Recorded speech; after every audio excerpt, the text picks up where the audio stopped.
high.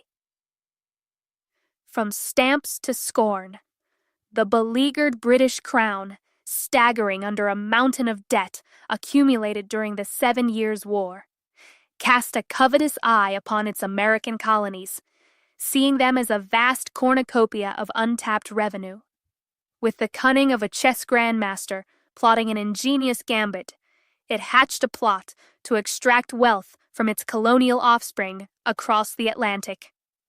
Little did it know that this ploy would set off a chain of events leading inexorably into the American Revolution, a long and arduous battle against the imperial Leviathan. In the grand pageant of history, where the players and plot lines are infused with Newtonian inevitability, the Stamp Act of 1765 emerges as a turning point. This seemingly innocuous tax turned into a burdensome albatross.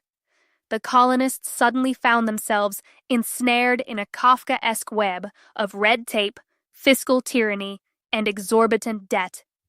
The Stamp Act mandated that various legal documents, including wills, deeds, contracts, and licenses, be printed on specially festooned paper, which required purchasing stamps issued by the British government. The act also imposed taxes on a wide range of printed materials, such as newspapers, pamphlets, almanacs, playing cards, and even dice.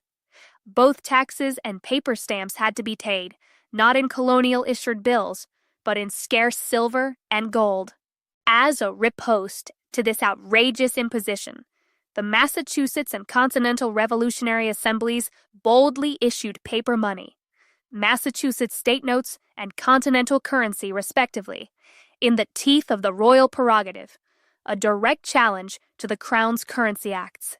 At this juncture, the colonies entertained no burning desire for severing ties with their mother country. They hardly saw themselves as revolutionaries seeking independence. They merely yearned for their own monetary system. The Crown, confronted with this cheeky challenge, had no choice but to suppress and punish these acts of open rebellion. Nevertheless, the colonies, their economies in tatters after the 7 Years' War, clung to their monetary system as a drowning man clings to driftwood. While they wavered in their commitment to independence, they were resolute in their pursuit of monetary autonomy, a determination born of over-the-top taxation, economic ruin, and utter desperation. Previously branded as disaffected reformists, they now became outlaws in the eyes of the Crown. Historians, in their ignorance and bias, often dismiss this currency war as a mere squabble over financial policy. Yet, it was far more than that.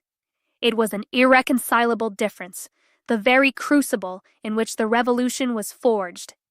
The skirmishes at Lexington and Concord were but trifling acts of resistance, easily pardoned in another context.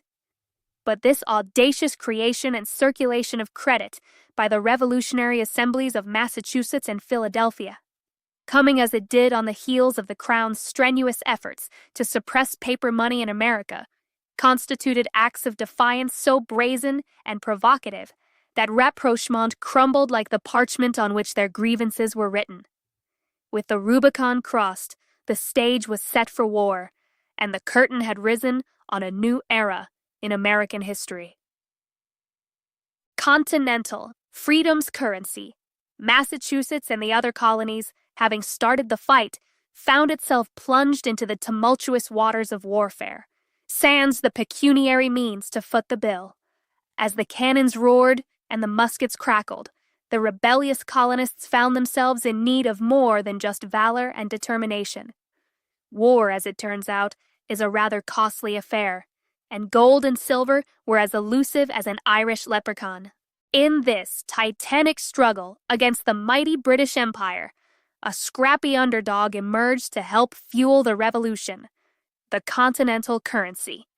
The nascent Continental Congress, in a stroke of daring genius, produced its own paper promissory notes, affectionately dubbed the Continental. Out of necessity and sheer revolutionary audacity, the revolutionary government gave birth to these IOUs. a spirited paper scrip backed by little more than the dreams of a fledgling nation, financed a war against the most formidable empire of the time. Its mere existence baffled foreign observers and confounded the British, who could scarcely fathom how such an ephemeral entity could underpin an entire war effort. Ben Franklin described it as a wonderful machine, and indeed it was. The British, aghast at the Continental's impertinence and stubborn resilience, devised a sinister plan to smite the pesky upstart. These cunning practitioners of economic jiggery-pokery wielded their financial weaponry like a fencing master, deploying tactics that would later be reprised by future bankers against whoever stood in their way. Their modus operandi, undermining the competition's currency and driving it into the abyss. The dastardly scheme was as audacious as it was ungentlemanly. His Majesty's government joined the ranks of private rogues and organized criminals in their quest to topple the American currency. Armed with printing presses and a devilish twinkle in their eyes, they set out to replicate and devalue the very currency, the Continentals, that financed the Revolution. A deluge of counterfeit Continentals arrived by the boatload.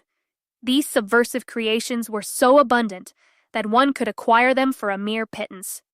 Colonials, unable to distinguish the genuine from the sham, found themselves questioning the very fabric of trust that underpinned their economic foundation. Thomas Jefferson surmised that counterfeiting inflated and at least doubled the money supply. Later historians, however, would scoff at this figure, deeming it far too conservative. However, the Continental, though pummeled, weathered the storm. It displayed a tenacity befitting its revolutionary roots, standing firm in the face of this dishonorable onslaught. Alas, our intrepid hero, the Continental, was not immune to the vagaries of fate.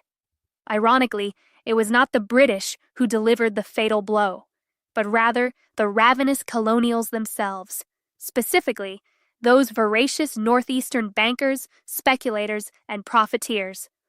This veritable swarm of financial locusts preyed upon the beleaguered currency like vultures.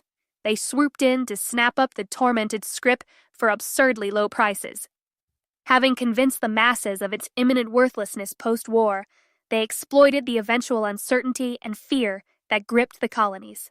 Compounding the Continental's woes, it had to contend with rival currencies, both domestic and foreign, vying for the affections of an increasingly skeptical populace.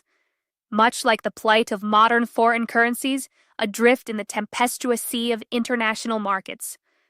The Continental pitted against other colonial paper notes and the gleaming gold and silver coins proffered by British bankers. In the eyes of the public, the allure of precious metals and other tax-backed paper notes far surpassed the questionable promises of a revolutionary government teetering on the precipice of victory or defeat. The Continental Congress, though well-intentioned, lacked the power and authority to enforce a single currency, as it was bereft of courts, force, and the means to collect taxes, to redeem the notes, or rein in the money supply. The colonists, still nursing wounds from their British tax shackles, were loath to embrace a new burden under the fledgling Congress. Had the Continental been crowned the sole official currency, this debacle might have been averted. Speculators, ever the opportunists, exploited these frailties, snapping up Continentals at ever steeper discounts until they were rendered virtually worthless. These factors coalesced into a perfect storm, and the once mighty Continental was relegated to the annals of history and immortalized in the expression, "not worth a Continental." As the war drew to a close, the once proud Continental was but a pale shadow of its former self, a pauper's token. Yet it remained a marvel to foreign onlookers, for it had achieved the unthinkable, funding a rebellion against a formidable foe, sans hard currency, and without dipping into the pockets of the citizenry. Franklin, ensconced in English society, mused that the very notion was a mystery even to the politicians.